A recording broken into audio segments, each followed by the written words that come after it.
Так уж получилось в ее жизни, что родила она своего первенца, будучи незамужней. Не было в жизни Веры ни большой любви, ни свадьбы с белой фатой. А когда ее с сыном выписывали из роддома, его отец благополучно испарился из их жизни. Он сбежал, не увидев даже собственного сына. В первое время женщине было невыносимо трудно и физически, и морально.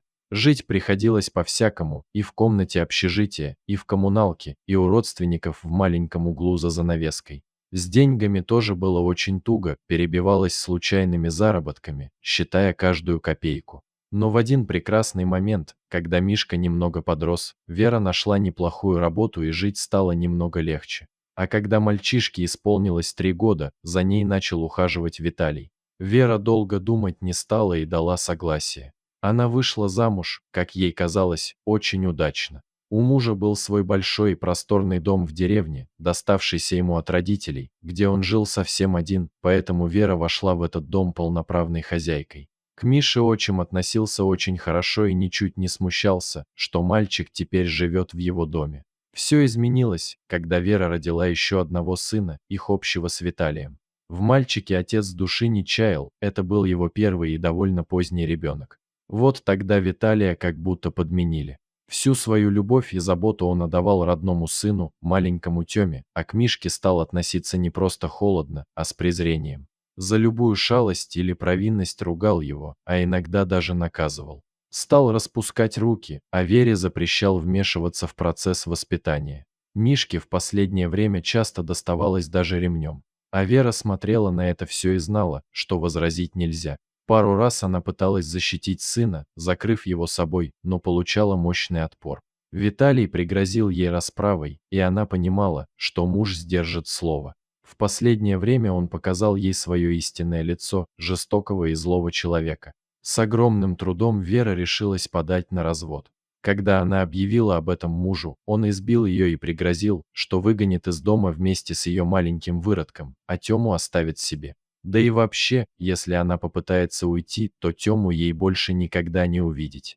Вере пришлось смириться. Она обдумывала и крутила в голове разные варианты, как противостоять мужу, но пока ничего не могла придумать. Тем временем Виталию казалось, что главная помеха его семейного счастья – это маленький 5-летний мальчик. Если бы не он, как бы счастливо они жили втроем в большом доме. Миша раздражал его все больше и больше, и он решил любыми путями избавиться от мальчишки. Если бы Вера только знала, что задумал ее муж. Убить мальчика он не мог, поэтому решил отвезти Мишу в лес и оставить там. Обратную дорогу мальчик найти не сможет, завести подальше за старое болото, чтобы точно дороги не нашел. А там уж голод и лесные звери сделают свое дело. Надо только дождаться удобного случая. И такой случай представился. Вера повезла Тему на осмотр к врачу, а значит, ее не будет до самого вечера. Виталий это знал, потому что автобус в их деревню ходил только 2 раза в день, утром и вечером. У него на осуществление плана был почти целый день. Зная любовь пасынка к природе и всему живому, он предложил мальчику совершить поход в лес, покормить белок. Глаза Мишки загорелись, конечно же, он был согласен. Оделись, взяли с собой немного провизии, и Виталий повел ребенка в лес, через огород, чтобы никто из местных не заметил. Их дом стоял на самом краю деревни, и до леса было недалеко. Местные по тем болотистым местам ходили редко, на это и был расчет Виталия. Они шли вдоль болота уже достаточно долго и вышли на заросшее мхом место. Попробовав мох на прочность, Виталий понял, что именно в этом месте можно идти через болото. Пройдя довольно большое расстояние, они оказались на плотной земле. Впереди был густой лес, в который они и направились. «Привал», — объявил мужчина, и мальчишка устало опустился на землю.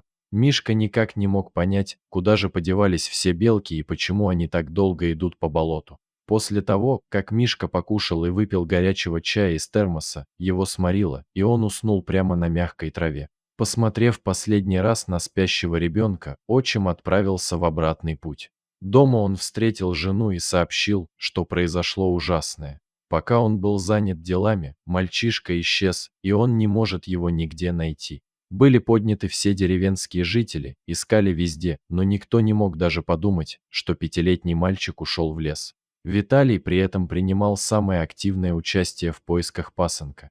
Маленький мальчик проснулся один в густом лесу. Сначала он ничего не понял, ему казалось, что отчим где-то рядом. Он стал его звать, но тот не отзывался. Потом он долго кричал и плакал, но лес по-прежнему хранил тишину. Мишке стало очень страшно, и он еще глубже забился под дерево, под которым спал до этого. Надвигалась ночь. Свернувшись калачиком, мальчик все-таки уснул. Сквозь сон ему показалось, что мама укрыла его теплым шерстяным одеялом и поцеловала нежно в щечку. Утром, когда Мишка открыл глаза, рядом с собой он увидел большую серую собаку. Вот кто всю ночь его согревал. Пятилетний малыш не понимал, что это не собака, а серый лесной хищник. Это была старая волчица. Она уже давно жила одна, отдельно от стаи, и потомства не приносила. Но она хорошо помнила, как пахнут молоком маленькие дети, так же, как этот человеческий детеныш. Мальчик обхватил шею волчицы и сказал: «Собачка, отведи меня домой. Ты же точно знаешь дорогу к моей маме». Он осторожно прижался к ней всем телом, и она потихоньку повела его в сторону деревни. Вера второй день сидела у окна и, не отрываясь, смотрела в одну точку. Она почернела от горя и неизвестности. Мишу так до сих пор и не нашли. Теперь этим занимались правоохранительные органы. Вдруг она увидела, как за огородом показалась огромная серая собака, а рядом с ней мальчик. Вера выскочила во двор и побежала навстречу волчице. Ничего не понимающий Виталий бросился следом за женой. Волчица остановилась в нескольких метрах от Веры. «Мама!» – радостно закричал Миша и кинулся в объятия женщины. А в это самое время волчица и Виталий смотрели в глаза друг другу. Он все понял, и она тоже. В этот самый момент волчица вцепилась в руку мужчины. Он взвыл от страшной боли, но она не хотела его убивать.